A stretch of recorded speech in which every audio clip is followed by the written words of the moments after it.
Hi all, this is Kat Rocha, Editor-in-Chief and CEO of 01 Publishing. Josh Finney has asked me to share with you an article that I wrote back in 2009 concerning Power Girl, specifically because of, well, everything that's been going on with comics, with gender politics, and basically to show that this is not new. I wrote this article, like I said, back in 2009, and I saw the writing on the wall back then. This is not a new problem. What the problem is that let me just jump into the article. Power Girl, what the fuck? Growing up, as I did, an awkward tomboy teen with big breasts and absolutely no interest in being girly, finding female role models I could relate to was nearly impossible when it came to film and television. Throughout the 80s and 90s, if a woman was tough, she was always shown as a bra-burning dyke or made approachable by way of a strong maternal instinct. Terminator 2, Red Sonja, Aliens, these films are remembered for their strong female leads, but think about it. Were any of these women kick-ass simply for the sake of being kick-ass? No, Ripley was a motherly protector, Sonja an avenging man-hater, and Sarah Connor a little of both. And as much as I enjoy these films, I can't say I identified much with any of these so-called feminist role models. Someday, maybe, the rest of Hollywood will figure out what Joss Whedon did a long time ago, and that is feminine strength has nothing to do with being a frigid harpy, but I'm getting ahead of myself. So yeah, for me, the media's portrayal of strong women remains lackluster at best, and when it came to portrayals of women who shared my particular bra size, it absolutely sucked. Television, movies, even novels. If a woman has a D cup or more, she is automatically a slut, a buffoon, or worse, the resident bubblehead foil for the plain Jane to make look stupid. It's no wonder beautifully endowed actresses now routinely hack off their breasts to improve their marketability in Hollywood. So growing up as I did, an awkward tomboy who enjoyed action movies and sci-fi, who wanted to be the hero adventurer in my own right, where did I find my role models? Where in the world would a budding young geek girl find sexy, no-nonsense heroines who were gutsy and powerful and not weighted down with the tired mommy man-hating baggage that Hollywood likes to pin on its tough chicks? Where indeed? As you can tell, I don't buy into the whole comics are sexist bull that pervades so many editorials on certain other websites. For me, comics have been a sanctuary. It is the only medium where I can routinely find strong, beautiful women to cheer for and inspire me. And this is why I'm so upset with DC's new Power Girl series. They've taken my favorite caped goddess and reduced her to a third-rate Emma Frost. She's snotty, prudish, and her inner monologues read like the spoiled rich girl who found her way into a woman's study major. This is not Power Girl. This is not the Kryptonian tough chick Jeff Johns wrote so well in JSA. In the hands of Gray and Palmiotti, DC's #1 sexy tomboy not only falls flat, she hits an all-time low. Now, I am aware there's been an event recently with the word crisis in the title, and naturally the DCU has become even more convoluted. But I'll say it again, this is not my Power Girl. How so? Why not start with the most obvious, Power Girl's bountiful chest, or more specifically, how it is handled under Gray and Palmiotti. Right out of the gate in issue 1, they've got Karen bad-mouthing a young man, a nice guy no less, just because his eyes wandered southward for a moment and noticed those huge cans of hers, which just happened to be packed into a cleavage-revealing top that's cut just above the nipples. Being a woman with a sizable rack myself, I can tell you this is the biggest load of crap I've seen in a while. It's a cheap shot. It's completely out of character for Karen, and smacks of the kind of thing, quote, sensitive men equate with being a strong female. For the record, gentlemen, strong women aren't afraid of their sexuality. They don't need to put down men who find them attractive. Only the most insecure of females would flaunt their goods in a low-cut top and then complain at the first hint of notice. This, of course, brings me right back to Jeff Johns and his take on Karen. There is a subtle but huge difference between the way the writers handle the same subject. Here's an excerpt from John's JSA Classified when Power Girl notices Jimmy Olsen eyeing her chest at an inappropriate moment. Karen's internal monologue reads, "But he's still a guy. They all take a quick glance down. Some of the women, too." Now let's take a look at a very similar scene in Palmiotti and Gray's Power Girl #1. "I can overlook his staring at my chest. It's something I had to get used to a long time ago." The difference is subtle, but it's an important one. John's Power Girl is stating a fact. She's aware of her attributes. She's aware that men and women find her voluptuous figure attractive, if not downright distracting. She doesn't hold it against Jimmy for noticing.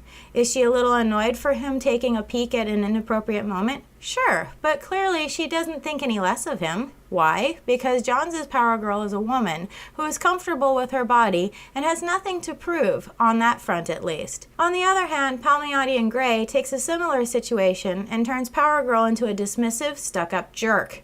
Really, if she's so concerned about people noticing the twins, she should cover the damn things up. There, done, fixed. Now shut up. Really, I think Johns nailed the boob issue best in JSA Classified when Power Girl saved the window washer from falling. You know, the popular eyes up here scene that has proliferated onto nearly every Power Girl fan site on the net. A warm smile and a little good-natured ribbing was all Karen needed to make her point. And by her expression, you even get the sense that she found the whole situation, dare I say, a little cute. But it isn't just the boobs. If it were, maybe I'd be willing to give Gray and Palmiotti a pass. But no, it gets worse. Much worse. Not only do they turn Power Girl into a snotty prude, Gray and Palmiotti then fall back on the most predictable of plot devices for a female hero. A megalomaniac nemesis who also happens to be a raging sexist. In fact, Gray and Palmiotti are so sure this plot device is still fresh, they give us not one, but two, yes, two sexist Neanderthals for the audience to hate. And just for good measure, to ensure no one misses that they're making a feminist statement, one of these sexist men actually happens to be an ape man. Gosh, guys, laying it on a big thick, aren't you? Every good writer knows that villains are the standard by which a hero's worth is measured.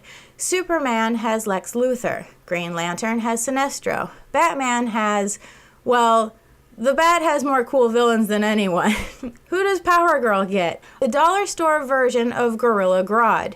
You want to talk about sexism? This is sexism. This is freaking Power Girl, a member of the JSA, a full-powered Kryptonian. This woman can hold her own in a knockdown, drag-out fight with Black Adam. And Gray and Palmiotti choose to stick her with Ultra Humanite? The guy is the Fisher-Price My First Nemesis of villains. His big master plan is to steal Power Girl's body and conquer the world by gender bending. What the hell? Batman never has to put up with this kind of crap. Okay, well, maybe sometimes he does, but you get my point. Which brings me to the second cookie-cutter misogynist to appear in Power Girl #1, Bevlin. Please, can somebody tell me why is this guy in this book at all? He is such a cliche, he doesn't even qualify as an actual character. Far as I can tell, Bevlin's only function is to be the stereotypical sexist white guy in a scene that could have been ripped straight from the Lifetime network. I mean, Karen actually says to him, "Get out and take your sexist nonsense with you." Seriously? What the hell is this? Gray? Palmiotti? Stop for a minute. Think about who you're writing for. This is Power Girl. This is the woman who offered to introduce ISIS to her fist. And the best you could come up with is, take your sexist nonsense with you? Guys, did your brain slip out? Did you suddenly think you were penning an Ally McBeal episode? I guess what it all comes down to is this. I expected more from a standalone Power Girl series. I mean, she's part of the big leagues now. She's got her name as the masthead. And this is how she gets to make her debut? Matching wits with a gender-bending gorilla and a corporate douche? Imagine if this had been The Flash or Martian Manhunter. How about Dr. Fate? Would Dr. Fate ever be pitted against a villain who hates him because he's a man, yet wants his body? I don't think so. Power Girl is female. Yes, she's going to run up against some gender issues from time to time. But this is just, I don't know, embarrassing? If you're going to tackle the gender issue, put a new spin on it. Give readers something we haven't seen before. And most importantly, keep the character true to herself. Strong, sexy, and kick-ass. Like I said before, growing up as an awkward tomboy with absolutely no interest in being girly, Power Girl spoke to me on a personal level. She has all the qualities that make many male heroes awesome, and a few others that are awesome in a uniquely female sort of way. All I'm asking is that she be treated with a little respect in her own goddamn book. Maybe in a few issues, Graham Palmiotti will reveal that Karen is actually a robot, or from Bizarro World, or heck, even a Skrull. We can only hope. So again, I wrote this article back in 2009, and though some things are a little dated, I think my point still stands. Female heroes today are downplayed by the fact that people focus too much on the fact that they're female, and the sexist trope really bogs them down. Stay tuned for part 2 of this installment, in which Kat and I are going to sit down and we're going to discuss why she wrote this article and where we sit today in comics and the current state of the gender disaster that is in Marvel and DC. And then we're going to talk about how this article is what inspired my latest project. So, see you then.